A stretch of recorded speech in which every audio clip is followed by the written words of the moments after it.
Welcome, first ever episode of Two Lads, One League. I'm Nick. That's Matt. We're on Zoom, and we were going to talk about the Premier League because that is the league we're going to talk about. But out of nowhere, we just watched the semifinal of Argentina England, and holy crap, we have thoughts. So, Matt, let's dive into this game. First of all, welcome to the podcast. First episode. Thank you for having me, even though I'm part of it too now. Now you're part of it too. First ever episode. We'll see where this goes.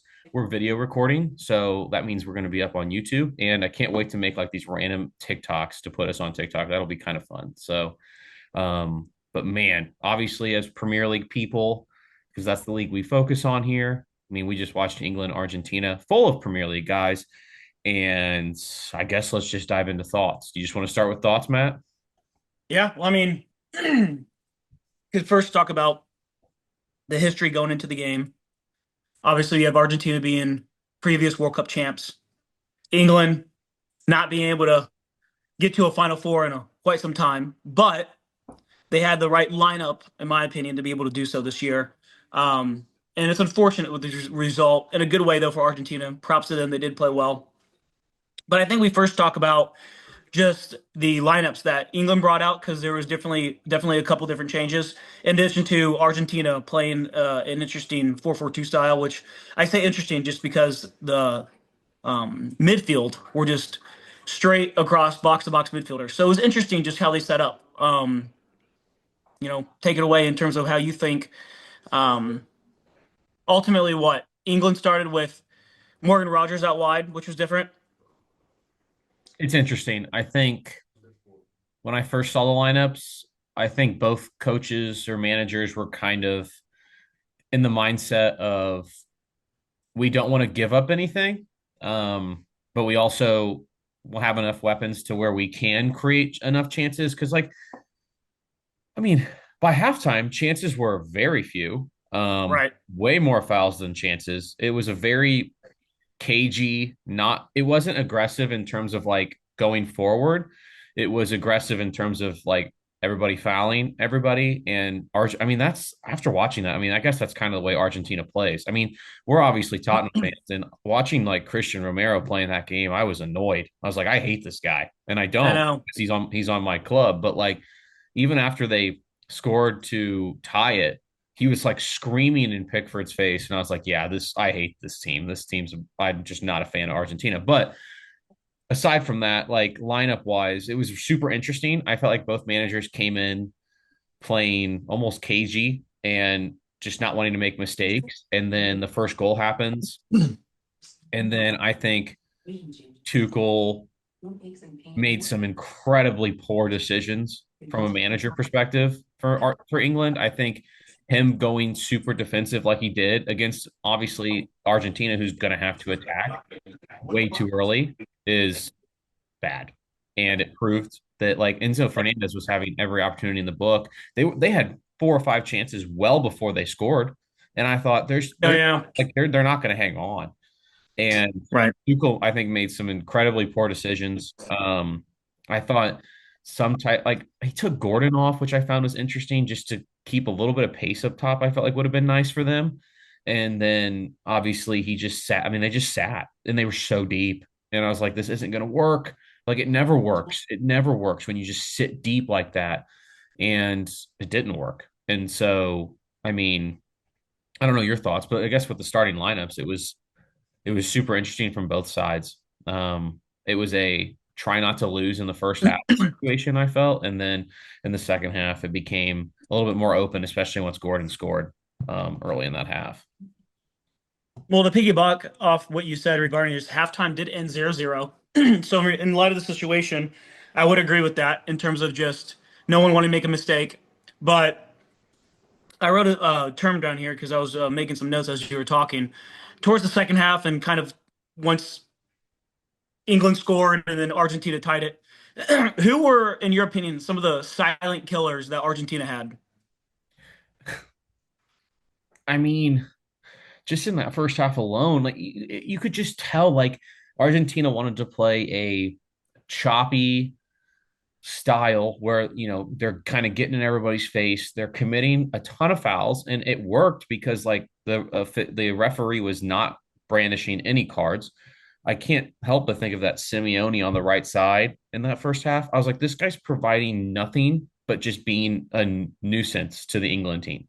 Like he's fouling, but I mean, if you're not going to ever give a card eventually, then why would? And then the first time Elliot Anderson fouls Messi, then he gets a yellow card. And I thought, okay, well, if that's the precedent we're going to set, then half this Argentina team should be on yellow cards because they're just hacking in this game. And they tried to show that physical dominance, which I thought England responded well to that and did not like give in to that and like back down.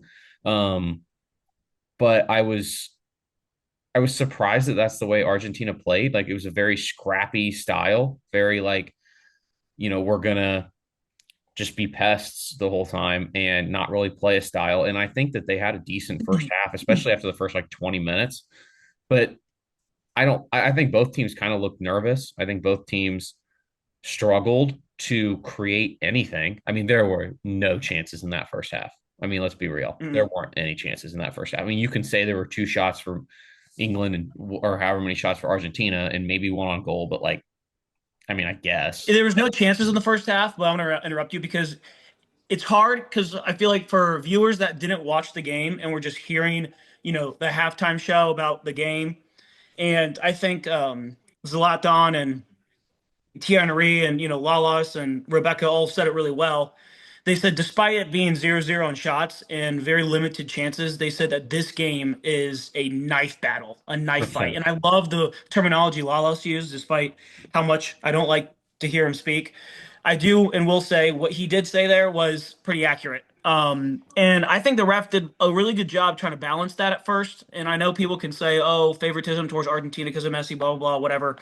You know, in sports, the best players are going to get the calls at the end of the day. And, there are politics in it. But at the same time, these players go into this game with a mindset of we can overcome any sort of, I guess, factor that we can't handle, right? So in this game, I thought it was interesting too, at least in the second half, when you mentioned them sitting back, because I love how England can attack when they expose such a high line of their opponents, or even if not, because one thing Kane provides so well is bringing it so deep, because at that point, someone's got to track him, which creates so much space up in the final third, i.e., how they scored their goal. Now, I did think it was interesting that there was a good 3 to 5 minutes of hard press, hard attacking from England after that, and then it kind of died. And I don't know if that goes back into what you're saying regarding Tuchel's substitutions, but at that point, it seemed like Argentina just completely flipped the switch when England really had it this whole way. If they just kept going and kept going, it's hard for me to kind of understand and grasp the intentions, I should say, maybe Tuchel had, if it was him that decided to kind of go, was good offensive, because at the same time you sit there, even from soccer fans, people who have played the game to another high level, we sit there, we wonder what's the benefit, what do you have to lose? Let's keep going, keep attacking, because that is what this sport today has become. Very minimal, and not many teams out there will sit back and defend the whole time. Yes, we do see it, don't get me wrong, but with the level of play, with how fast these guys are, with how big they are, and just the IQ level from being able to progress up the field, but also being able to get back and defend, go at the goal. Just go at the goal. I just don't see too much of um, an issue with the type of squad England has to go at the goal, because you sit, what do you gain? Oh, you lose. Well, that's the thing. Like, do you think Tuchel made his subs too early? And did he not just play a tactic of I'm trying not to lose? I mean, they literally like everybody will tell you it doesn't matter the sport. Like, if you play not to lose a game, that tends to backfire. But Where it's no different. it, You play to not get hurt. You're gonna get hurt. right, like why not? I mean, you take the lead. Like again, I don't know as much about the sport as maybe some others, but like the tactic of playing not to lose a game tends to not work instead of trying to play to win a game. If you're up 1-0 and if you push for a second, all of a sudden the game is completely changed. And You got it's the like momentum. you have yeah, and like why are we taking off? It was just too early. To me, it was just way too early to take out to make some Do you substitutions remember to what put minute like he a was Dan taken Burn out? in. And they didn't even win headers. Like, let's be real. Like Argentina, McAllister hit the post. I mean, they had another header that had to be saved. Like Argentina could have had a goal 5, 10 minutes before they actually scored that first one. And like he just made his subs way too early, and then all that backfires on you, and it's too late. And you make attacking subs because you have to, but at that point, I mean, the game's pretty much over, and you have to pray for a chance, which that So just tends to not work. he took Gordon out in the 72nd. Way too for At who? O'Reilly. No, for Kansa. Yeah, well, that's ridiculous. So he goes to a Yeah. five back, and then So he then takes O'Reilly. right after that, Argentina subs in um DePaul, Otamendi, and then in the 81st, Martinez. And where did Otamendi play when he came in? I mean, he came for Lissandro. I know, but he didn't even sit back there. He went up top. Oh, I see you're asking. Yeah. But like Romero sat deep, Yep. Enzo Fernandez sat kind of like edge of the box, and then they had one other guy back there, Montiel, I think maybe it was, and then everybody else, including Otamendi, which they threw themselves in they were winning every header, like they Yep. were winning Second every balls. header, like they Yep. every sub that was made for Argentina was to go. Obviously, they needed to chase and get a goal. Like we know that they get the goal, and what do? Oh, we're not going to extra time. Like we're pushing. Like we want to win this game. Tuchel makes no changes, continues to sit deep, prays for extra time, and it backfires again. I think he made incredibly poor decisions that, like at that level, as crazy as it may sound, can get you fired. I would Like agree. like at that level for England level, full of talent, and he can sit and he decides to I'm going to sit deep. All right, we gave up a goal. It's tied. Obviously, the game's not over. I'm going to continue to sit deep. There's still 9 minutes of extra time left. I'm going Right. to continue to sit deep and just pray for extra time. Oh, shoot. Gave up a goal. There's 3 minutes left. Let me put on some attacking subs. I mean, they don't even get a chance. I'm It's like, that's also interesting. a bunch of mistakes. It's weird that he would do that too when you have one of the best, if not the greatest goal scorer up top. And people could argue, yes, Kane, Messi, so on and so forth, whatever. But this end of the day, Kane is right there in terms of goals and a top finisher. I mean, he has 70 something goals this season in all competitions for club and country, the most ever in a single season. Actually, no, I take it back. He's second, Messi's first, but despite, being behind Messi. So with that scenario, I mean, these are the type of games I feel like you have to try your best to utilize him. And I feel like he's just been in these positions where he doesn't show out too much because you see him a lot scoring goals, but I will 100% back it. The in goal England score was 100% Kane's positioning and the ability Kane to distribute a ball just across the whole entire field. I mean, he does a lot consistently with Olise over at Bayern, and so he's used to doing that and dropping. But it's so critical because someone's got to follow and track that, which creates the space for Declan Rice to get into, God, he or was your bad outside today. guys If to we're get going to into. really talk about it, Matt. What? Declan Rice was bad. Well, my points to it is from Tuchel's standpoint, you have to utilize your best player's strengths, and for them to not have a single chance in the first half is it's just it's actually extremely surprising in a way because with all the hype going into this game and England bringing it home and the talent they have right now and back in 22 the type of talent they're going to have in 26 it's just it's kind of contradicting because you look at the goal Anthony Gordon scored and it was a beautiful great goal and you can do that day in and day out with the side. It's just interesting, and I'm curious to know what's stopping them to be able to do so because these players are good enough to do individual wonders of talent over at their clubs, and they played really well for their country. They had a great chemistry. I just think a lot of it falls back on just the ideology and the tactical side of what you're trying to do here. And I think in the previous matches that England has, ran into with Norway and Mexico, they haven't really had to fall for that yet because you've got individual talent like Jude Bellingham doing what he does. So it's interesting that with a game like this, you do everything you can to sit back when you have two of the best players in this world, Jude and Kane, get him forward. And you have some of the best talent too next to him to be able to get a goal. It's really, really unfortunate to see them fall out in the semis, because I really think they deserve to go farther. Um, but at the end of the day, too, you look at just how Tuchel did this, and like you said, I don't see him coming back from it, unfortunately. This is too much of a. I want to say he got outcoached because I don't think that's necessarily accurate. I think he outcoached. I think he was honestly playing a.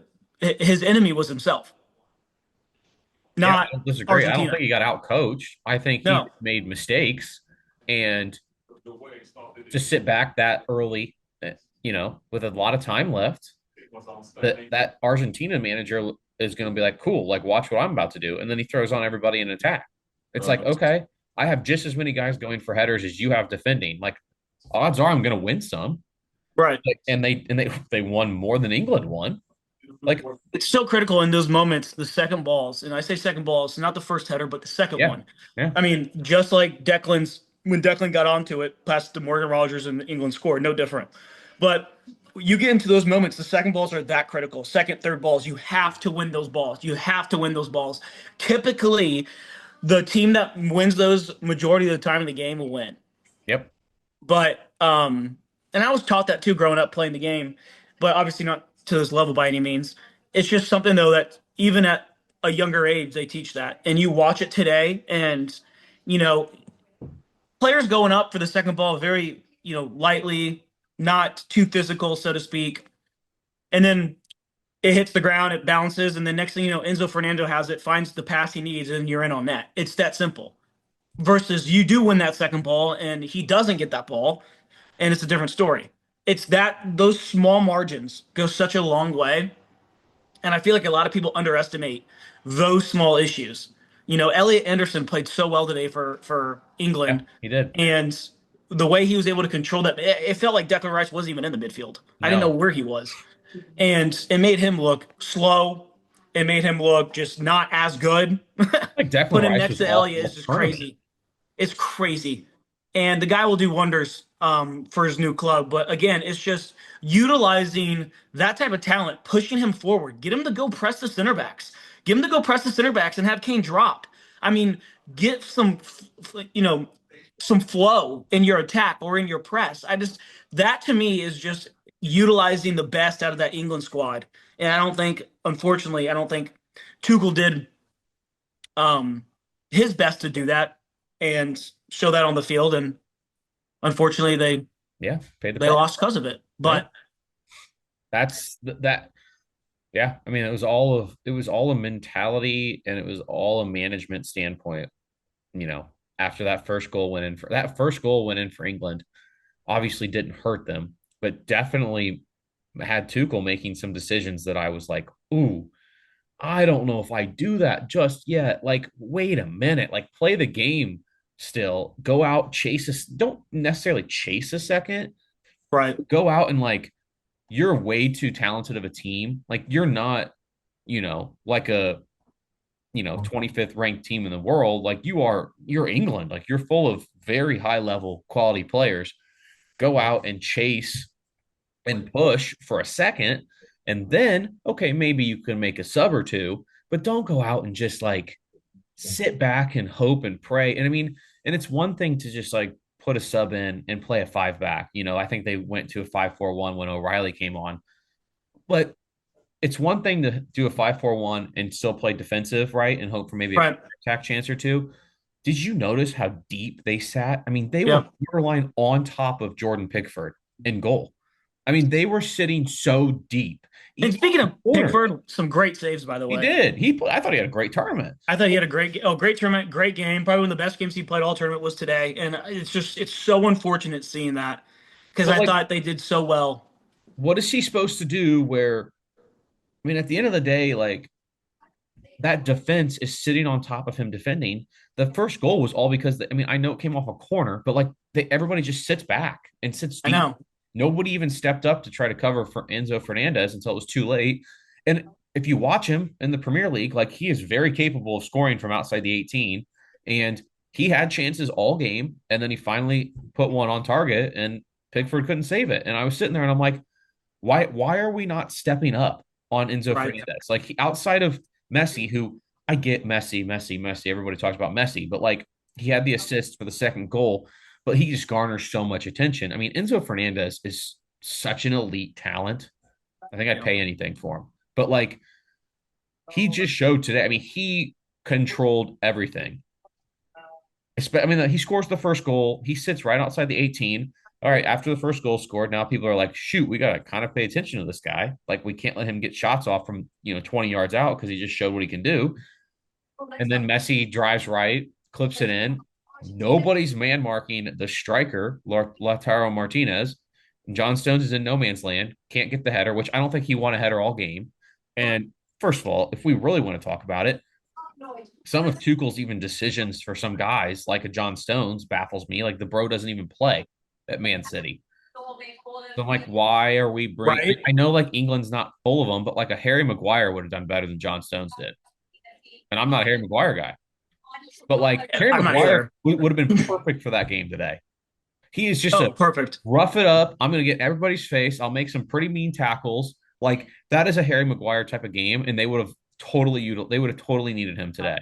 But Yep. John Stones provided nothing. I thought he Nope. was poor. I thought Gahey was a ghost in headlights. I thought Jet Spence actually played pretty well.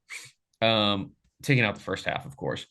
Um, for everybody. Jed Spence, I thought obviously Jed Spence had the games or not game, but had the game tying save, I guess, on that With tackle he the, made on the the break. tackle. Yeah, I Great mean it's a great tackle. tackle. I thought um You go to your 6 and Reece 8. James was fine, but like Reece James is nothing. He just gets hurt every 2 games. It's so hard with him because there's no consistency behind it. So it's like at the same time you put him up in the squad, it's like, okay, well, he may give you one good game, and that's great, but like it's just not sustainable. And when you're not playing consistently like that, you don't know what kind of performance you're gonna get. You have no idea. You have no idea. So it's I like, oh mean, my God, he was so good 2 days ago. It's like, okay, but you don't that's could be so far off of what he's gonna perform today. I mean, he's no consistency. He's injury prone. Then you put in your midfield with Declan Rice and Elliott. yeah. It was Or just Elliot Elliott. Anderson was by himself in there. It was Had just nothing, Elliott the whole no help. time.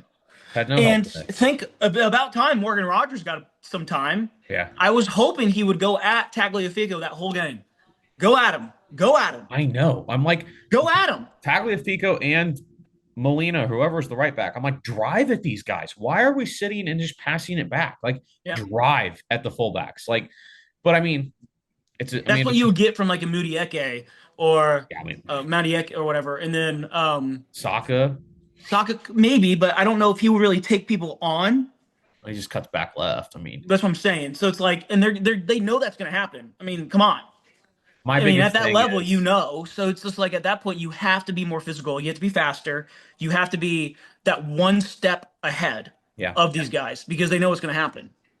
I mean, they play these guys all the time. Like Exactly. these dudes are prim dudes. Like the center back partnership of Romero and Martinez are Tottenham, Man U. Like Emmy Martinez in goal, Aston Villa. Like everybody knows each other. Like I don't know why we're like I feel like Well, then your midfield is Liverpool and Chelsea.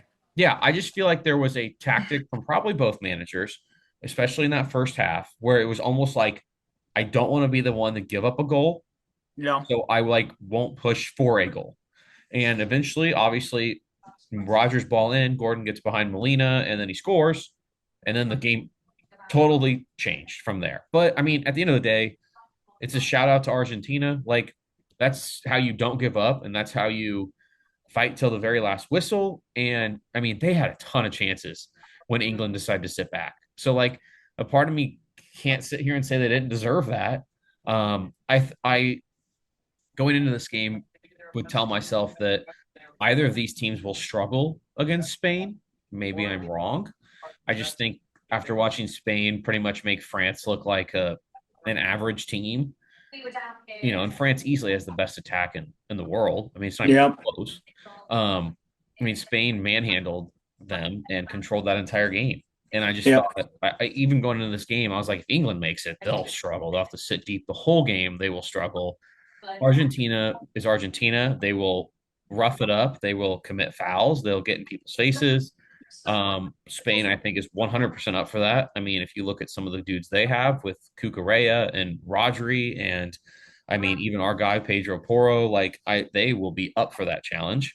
Um, I think I mean, we can not to just like shift to the final, but like you talk about a fascinating FIFA World Cup final, Spain Argentina. I mean, it's as good as you can get. It's Yep. actually as good as you can get. I mean, outside of France, which after watching the semifinal, you know, Spain's a better team.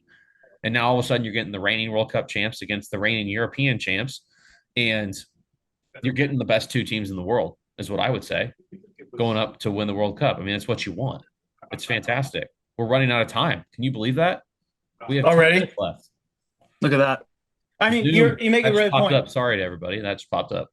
but I mean, and we can kind of close it out with We got 10 minutes. You're all right. the yeah, it's definitely going to be a good matchup this Sunday, but at the same time too, it's